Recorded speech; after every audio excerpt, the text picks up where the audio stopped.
Rachel, I don't miss Shane one bit, but I might tone it down a little bit. I got to follow these acts, and I know it's brutal. Anyway, the one really neat thing about our guest Abby coming, last time she was here was June of 2015 when she was with the Oklahoma City Thunder, and that was the last meeting Steve James attended. Uh, so now we know how to get him here.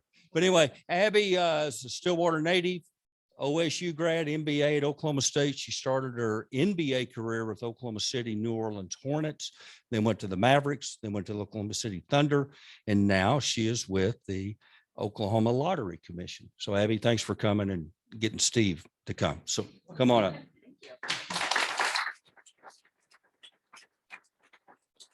Hi, let's see if this will stay here. Thank you guys for having me again. I remember being in this room last time in 2015. I didn't know what year it was, but it was a good time. It was a good group, and I appreciate you having me back. Any reason to come home to Stillwater, I'll take it. So I should come back more often. My dad would agree. But he kind of gave you a little quick bio for me. I have been at the Oklahoma Lottery Commission for a little over a year now. I'm the Director of Marketing and Product Development. So this first slide I'm kind of showing you is just a little bit of a hodgepodge of everything that I do. Okay, there's something sorry, got it. Show you this. I kind of can go through each pieces of these, but a little bit of what I'm doing in marketing is kind of your basics, right? We're making TV spots and we're doing digital campaigns, and we have a team that does our website and our app. We do all of that in-house. We develop it and keep it up to date and everything.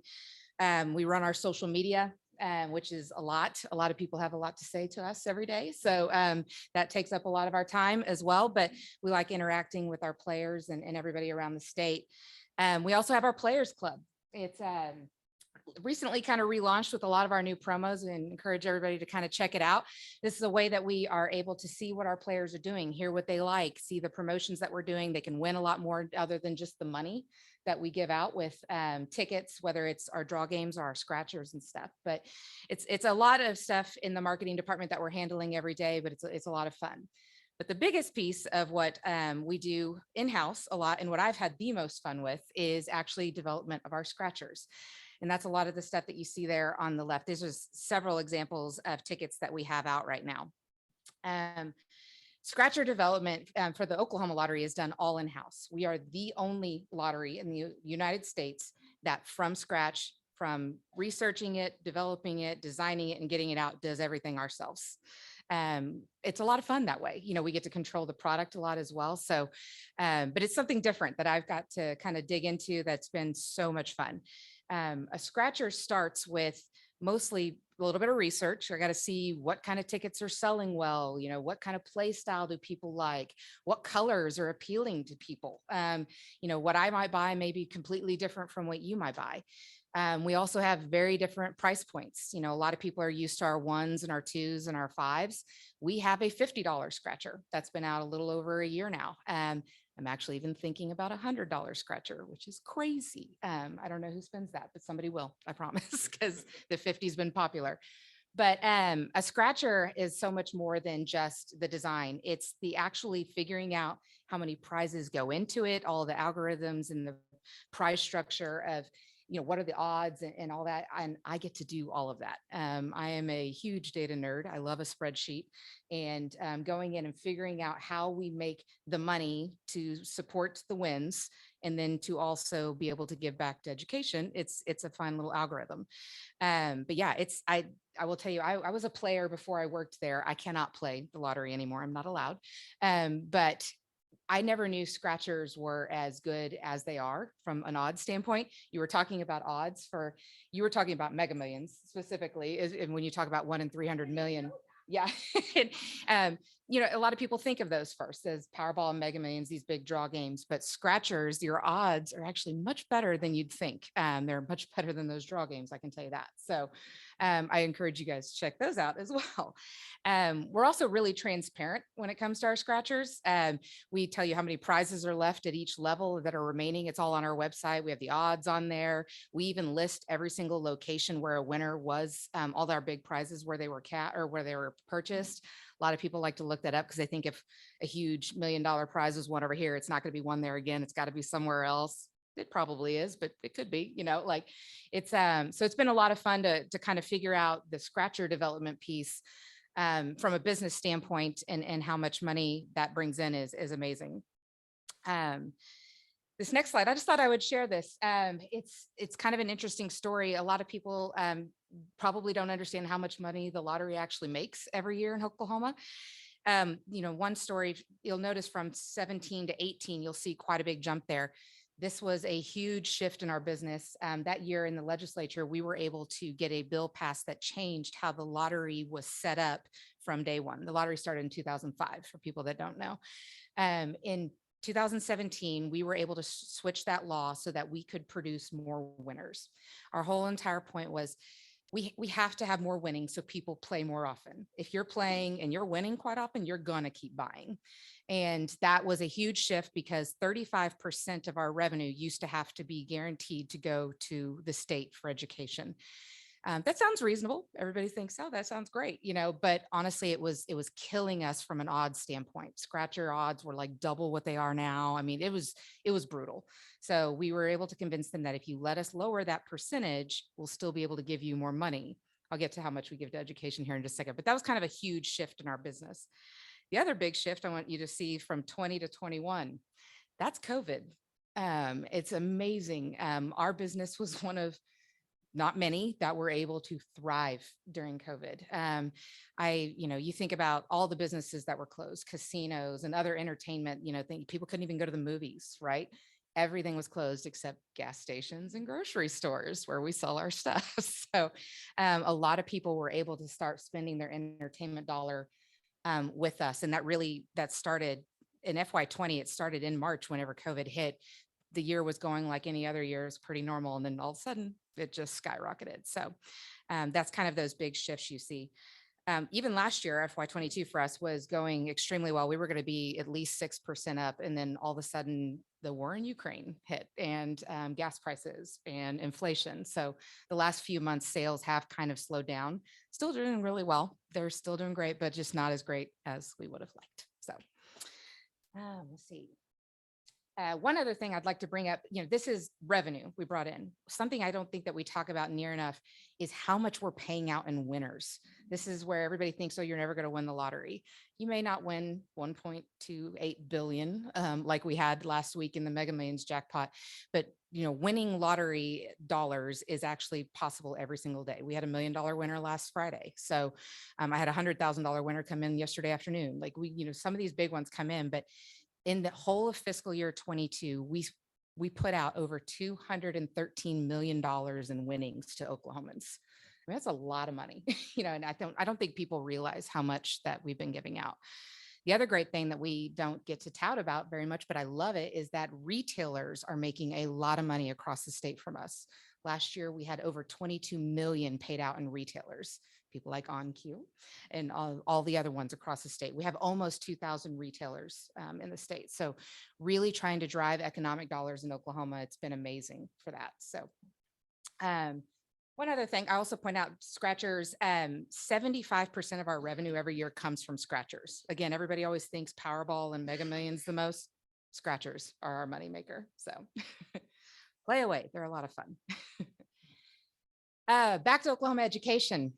This is something, again, that I don't think people understand how much money we have been giving back to the state every single year. You can see the shift in 17 to 18, how much more money we were able to provide to the state whenever we had that legislation passed.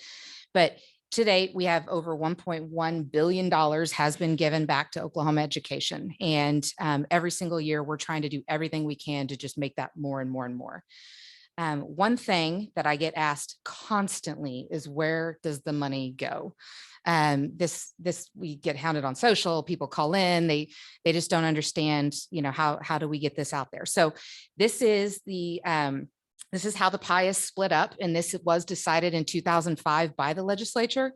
This has been the same way since 2005, so it's the same kind of percentages. From this point is then when they start trickling down and they start disseminating the money, deciding exactly where it will go. That has been difficult for us in the past from a lottery standpoint, is that we are not able to, physically point at a lot of things and say, we helped do that. That's what's so hard. So whenever people say, where did it go? That is tough. So first of all, I encourage you to contact your local legislator if you are not happy with it or would like to know, because they can help you answer that. But we just give the money quarterly. We put the money in the treasury and we, pass it on and hope that everything is going well. And it really has. It's been hard to pinpoint it. So this past year, in the legislature, we were able to get House Bill 4388. I think I have that number right, passed. They were pretty much calling it the Teacher Empowerment Fund. This is a bill that it will go into effect this fall, but it's a way that teachers who are able to go get master's degrees or get, LEED certified and some other parameters, if they are eligible in their school district to get a raise, we will match that raise. They were going to get a $5,000 raise. We can now match that with another $5,000. This was huge for us because that's something that I, as a marketer, can point to. I can point that we are making teachers' lives better. They're earning more money and helping them thrive in their careers and hopefully keep them in Oklahoma, as well as, show the other people that you can make a lot more money as a teacher in Oklahoma if you go through these steps. So that's something we're very excited about. It hasn't happened yet, but I will start being able to hopefully market that in the spring. And that's something I'm looking forward to because as we all hear all the time as Oklahomans, we need to do more for our teachers, and we agree. Okay, let's see if I've got anything else. The next slide, this is just a few things coming up I was going to talk about. Fast Play is a new product line we are going to offer in October.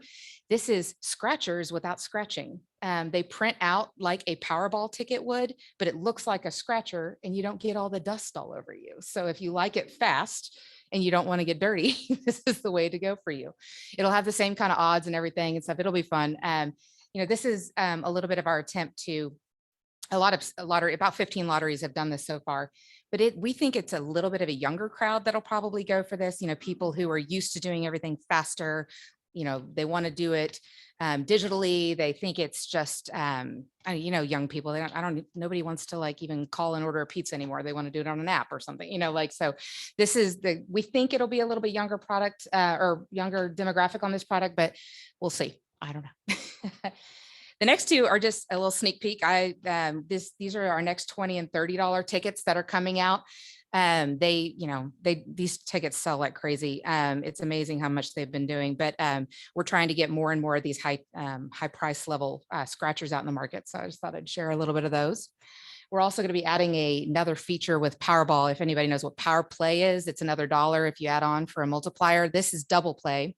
It's another $1, and you get a secondary draw that's drawn 30 minutes after the first draw, and it's for $10 million. So it's they're doing it in a few other states already, and it's gone really well. And so we're going to add it hopefully in the next year. So the next one I want to talk about is what's here on this computer screen. This is what we call iLottery. This is a picture of Pennsylvania's. They were the first in the country to do it. Still only about 14 states have iLottery so far. This is something that you'll probably hear a lot about in the news in the next year. A lot of you may have heard of more about sports gaming and gambling and all that's coming up. Like it's going to be a thing in the legislature this year. We are a little bit part of that conversation because we want in on that a little bit, not from a sports side, but from a mobile side. We think if we're able to get a little bit of that business as well, we can start selling Powerball tickets on your mobile device, and that could really boost sales, which again all goes back to education. So it's going to be a battle, though. You'll hear a lot about it in the news, is my guess. We think it was probably going to be tough. So that's kind of all I have. I wanted to leave a little time for questions or anything if anybody has anything.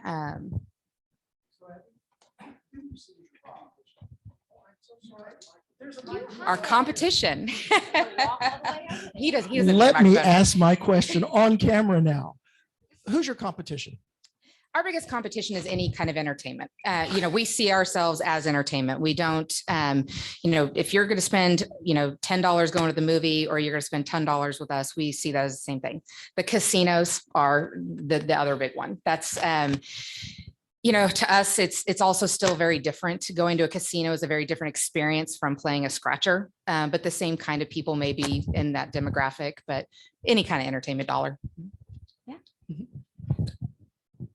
So let's see, the last figure you showed for sales was something like what, 350 million, something like that. So how do you fund the payouts? Do the payouts any given year exceed what you took in? Nope, And never. Yeah. okay, they don't. Okay. What we do, especially on Scratcher, so it's our biggest, revenue generator. Oops, sorry, touched too much stuff. I think I messed that up. Sorry. Anyway, our scratchers, whenever I'm producing a price structure, I am able by price point to go in and say how much money I want to give back. So I will tell you, on our $50 ticket, 79% of the revenue we bring in will go back into winnings. It gets a little bit smaller for lower price points. Your odds are better on a higher price ticket. So I tell everybody, I'm like, you might like playing the ones, but the odds are not that great. So you balance out each year, or do you have carryover and savings to fund the next year? We balance it out every year. Every year. We're never in the hole or anything. Like as the revenue comes in, then we pay it out, and it's amazing. Mm-hmm. Yes. I recently watched a movie on Paramount Plus called Jerry and Marge Go Large. Okay. And it's about an old couple who found a trick in a lottery game called the Windfall in Michigan. Do we have any games like that where you can kind of legally beat the system? Have you heard of that or seen that? I haven't seen that, so It's I don't good. know. It's funny. I think it. Honestly, I Dr. know G would like to know how we how to cheat. How to cheat. Yeah. Well, He just heard somebody might want to know this. yeah, people so- constantly, like on social, people be like, you just pay all your family members. I'm like, I asked my family. That is not true. Like, I mean, that is. Is there been any game where like, oh, these odds aren't my favorite? In the past, recently, in the last 10 years, I would say no. The lottery as an industry has been around for 50 plus years. I think even longer if you go back. I think the first lottery was in England or something, but no, they've figured this out. We have so many safeguards set in place to watch our security. We have a whole department for security. They track stealing and people who are trying to cheat and people who come in and lie, and people take Sharpies to tickets. We're not going to figure out, what's going on. Our security department is my favorite. I want to be in security one day because they have the best stories. But no, there's not a way. There is recently, I don't know if anybody saw this, about 2 weeks ago, a guy did get out of prison who did try to cheat the system. He worked for some national lottery that Muscle is the group that runs Powerball. He did something. He was in prison for years. His name was Eddie Tipton. If you want to Google it, I don't know the whole story, but he did just get out of prison for trying to do that. So, yeah. Yes, since I cheated and won my $8, I have to say no, but I did win my lottery. Those tickets were actually done on cue.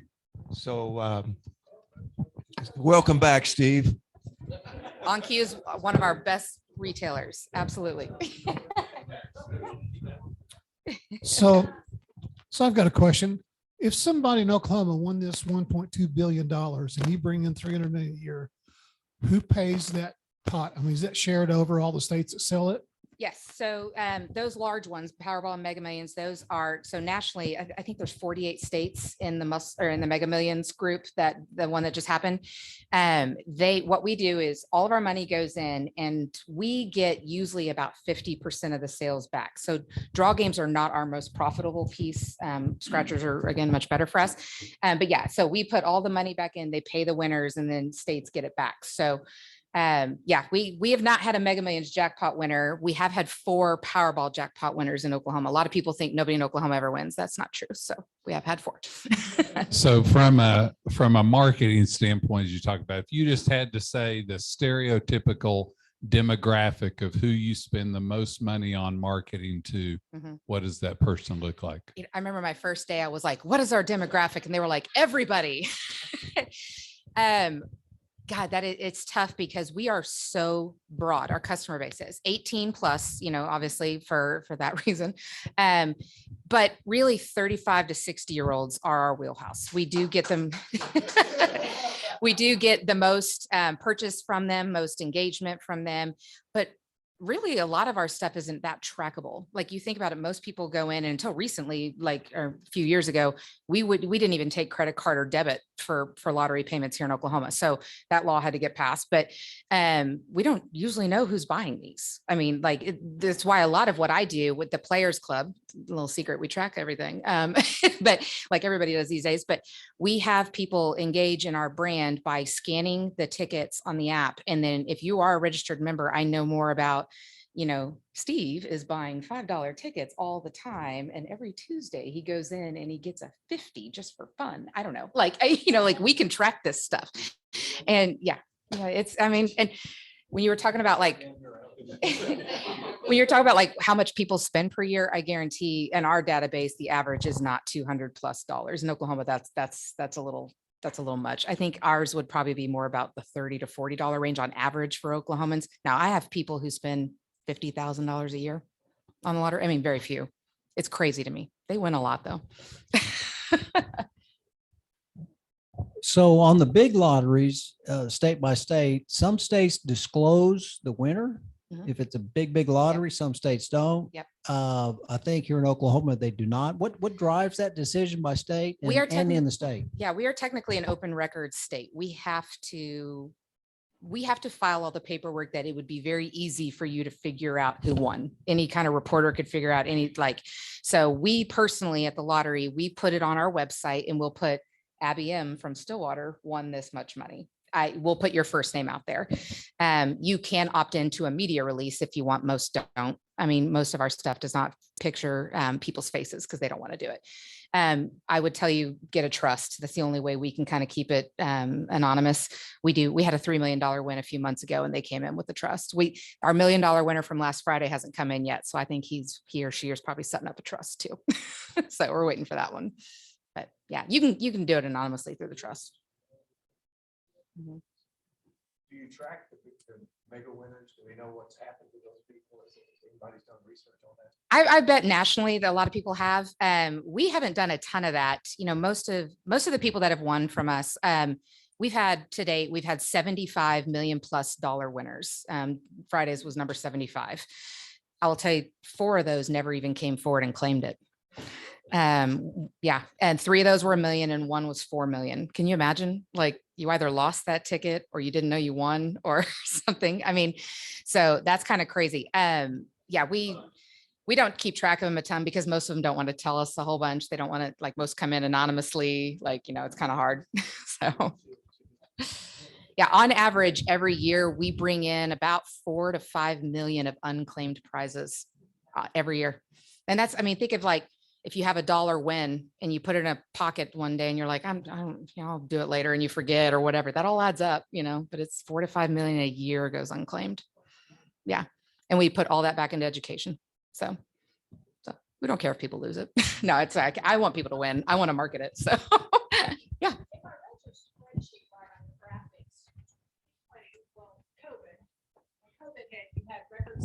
Yeah. Okay, but when you showed your payouts to the school, that same year was lower. Yes. Why? So the biggest difference is that there was also big jackpot runs that year. So you heard me say that draw games are not near as profitable for us, that we had 2 huge jackpot runs. So when they get to $1 billion+, that's where a ton of money comes in, and we'll take the revenue, but it's not as profitable because we got to put it back in the prizes. So scratcher sales is what really drives it. But yeah, it's sometimes just profitability because of what game got hit. Mm-hmm. Yeah. Yeah.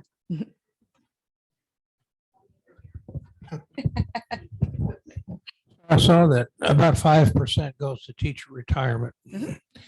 Can you tell us whether or not that has made any difference in fully funding the teacher retirement obligation?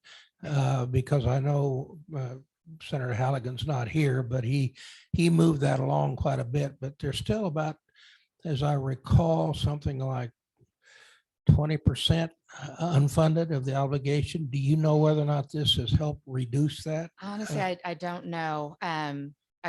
I definitely would be intrigued to find that out. My mom is also part of the teacher retirement system. So she's a retired career tech person. So she was in finance for them for years. I bet I could ask her. She might know, but I'm not an expert at that piece. Like I said, most of the time we just give the money and it goes. Like we don't get to decide everything. So.